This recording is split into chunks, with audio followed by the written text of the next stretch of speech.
नमस्कार बच्चों, मैं doctor Shashi Chawla, associate professor home science, राजकीय मीरा कन्या महाविद्यालय उदयपुर से हूँ। मैं आपको सेकेंड ईयर का second paper community health and family welfare पढ़ा रही हूँ। तो आज हम बात करते हैं कम्युनिटी हेल्थ यानी कि सामुदायिक स्वास्थ्य के बारे में। कम्युनिटी हेल्थ क्या होता है?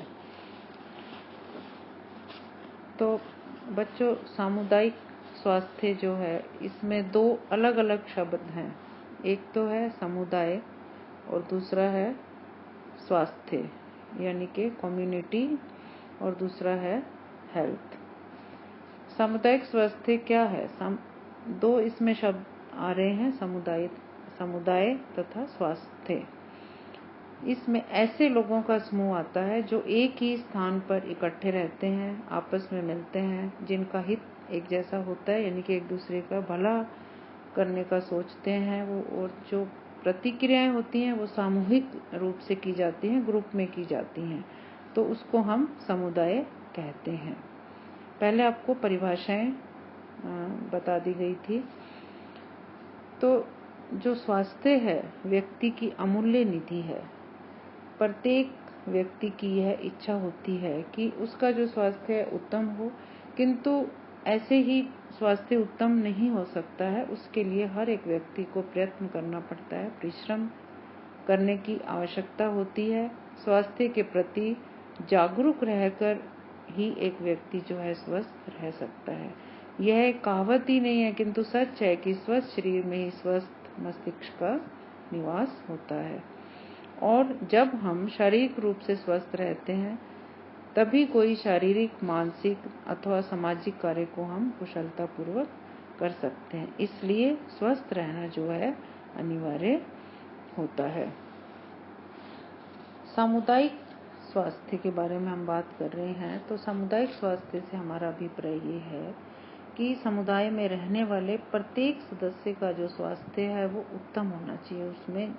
उस समुदाय में जितने भी लोग रहते हैं, किसी का भी स्वास्थ्य जो है वो नरम नहीं होना चाहिए, खराब नहीं होना चाहिए, यानी कि सबका स्वास्थ्य जो है अच्छा होना चाहिए। किसी को भी कोई रोग या बीमारी या किसी तरह की पीड़ा, तनाव, भय, डिप्रेशन, इरिटेशन, कुछ भी ऐसा नहीं होना चाहिए। उस समुदाय में जितने भी लोग हैं वो स्वस्थ होने चाहिए और एक दूसरे के लिए वो हमेशा हित करने के लिए तत्पर रहने चाहिए। इसके अंतर्गत जो है क्योंकि इसके अंतर्गत समुदाय के सदस्यों का स्वास्थ्य आता है, स्वास्थ्य संबंधी समस्याएं भी आती हैं, ताकि वो एक दूसरे की समस्याओं को सॉर्ट आउट कर सकें, तथा समुदाय को जो दी जाने वाली स्वास्थ्य सेवाओं का समावेश भी इसमें होता है। और इसमें प्रत्येक व्यक्ति का जन जन का जीवन जो है सुरक्षित होता है, तभी वो सामुदायिक स्वास्थ्य कहलाता है। जो सामुदायिक स्वास्थ्य है ये केवल व्यक्ति पर ही निर्भर नहीं करता, किंतु इसके लिए सरकार और देश जो है दोनों जिम्मेदार होते हैं।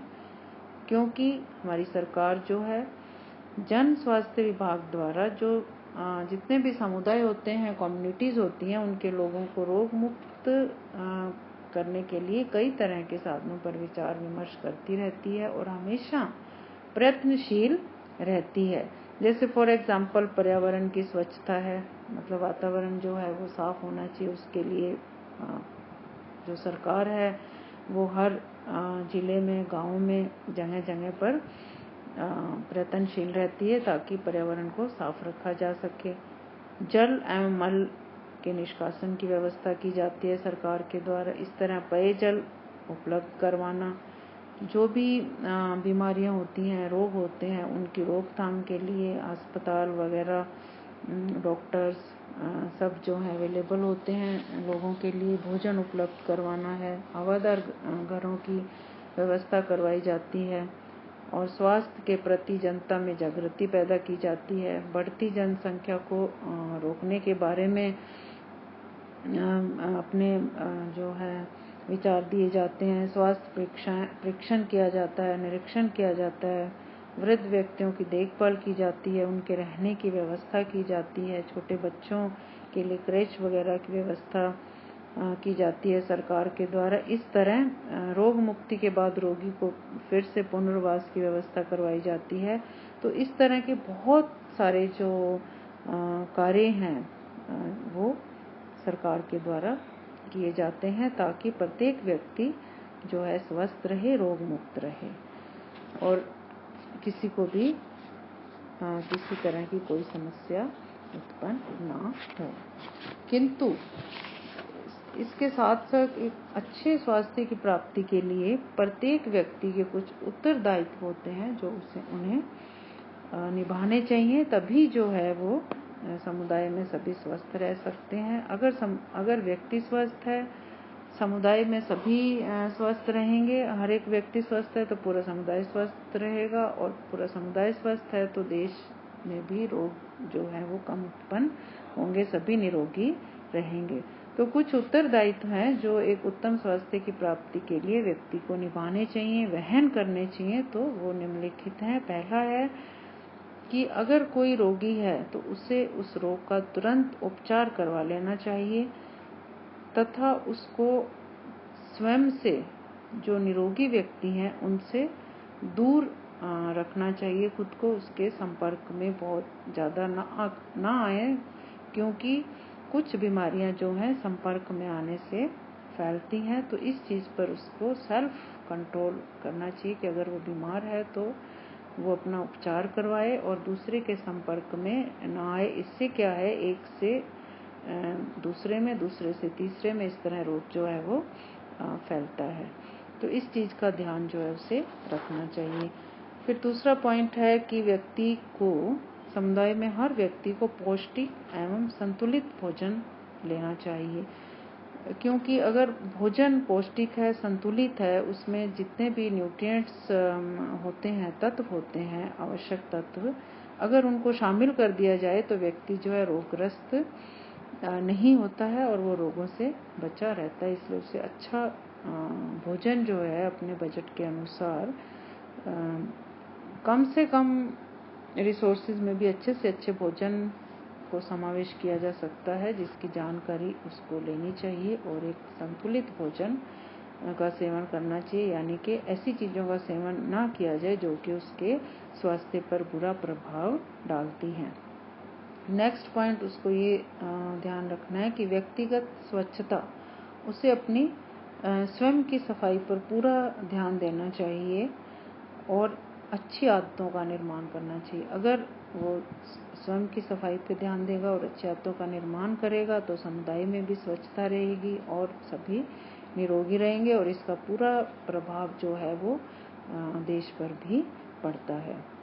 फिर नेक्स्ट है कि पर्यावरण स्वच्छता पर भी उसे ध्यान देना चाहिए। अपनी व्यक्तिगत स्वच्छता के साथ साथ अपने घर की सफाई, साथ में गली मोहल्ले की सफाई, पर्यावरण कैसा है उसमें किसी भी तरह का पोल्यूशन ना फैलाया जाए, कहीं भी पब्लिक प्लेसेस पे थूकना, गंदा करना, कूड़ा कचरा फेंकना, इन सब आदतों से ये सब आदतें उसे नहीं डालनी चाहिए। अच्छी आदतों का निर्माण करना चाहिए, बल्कि अगर कोई ऐसा कर रहा है तो उसे उसके लिए उसको रोकना चाहिए ताकि सभी जो हैं रोगों से बच सकें और एक अच्छे देश का निर्माण हो सके। फिर है कि उसे जितने भी रोग निरोधात्मक तरीके हैं वो अपनाने चाहिए ताकि वो रोगों से बचा रहे। कोई कुछ भी काम ऐसा नहीं करना चाहिए कि उस जो है बीमारी से, किसी रोग से पीड़ित हो जाए। फिर है कि स्वास्थ्य के जितने भी नियम हैं उसकी उसे पालना करनी चाहिए, और अगर कोई भयंकर बीमारी उसे हो जाती है तो उसे कानून की सहायता लेते हुए पीछे नहीं हटना चाहिए।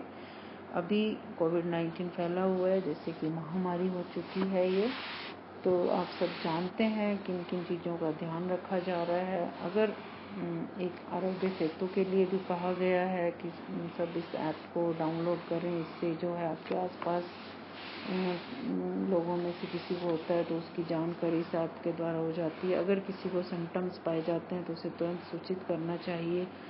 तो ये सारी चीज़ें जो हैं इसके अंतर्गत आती हैं कि अगर व्यक्ति अपने इंडिविजुअल लेवल पर, व्यक्तिगत स्तर पर ध्यान देता है तो जो वो बीमारी है, रोग है, वो समुदाय में नहीं जाती है और वहीं पे जो है उसका नियंत्रण हो जाता है। उसकी जो चेन है उसको वहीं रोक देना चाहिए ताकि वो आगे उसका जितना हो सके उसको फैलाव को रोका जा सके।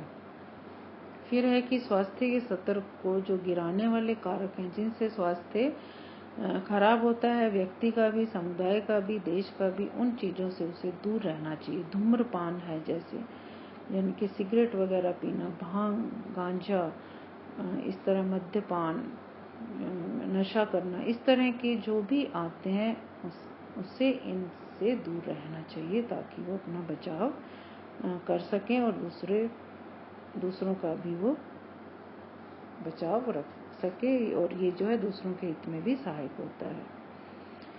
फिर जितने भी विभिन्न स्वास्थ्य कार्यक्रम और सेवाएं चलाई गई हैं उनमें उसका सक्रिय सहयोग होना चाहिए। जो भी उसके नियम हैं उसमें उसको नियमों की जानकारी होनी चाहिए और उनकी तरफ उसे ध्यान देना चाहिए, उन नियमों का पालन करना चाहिए, अवज्ञा नहीं करनी चाहिए। फिर जो है नेक्स्ट है खाद्य पदार्थों में जैसे मिलावट है, अगर नकली दवाइयों की बिक्री हो रही है और उसको कहीं पे पता चलता है तो उसके लिए उसे कानून की सहायता लेकर के रोकने का प्रयास करना चाहिए। ये हर एक व्यक्ति की इंडिविजुअल व्यक्तिगत जिम्मेदारी है। अगर वो इन सब बातों का ध्यान रखेगा तो रोग को फैलने से बचाया जा सकता है, यानी कि सामुदायिक स्वास्थ्य का ध्यान जो है रखा जा सकता है।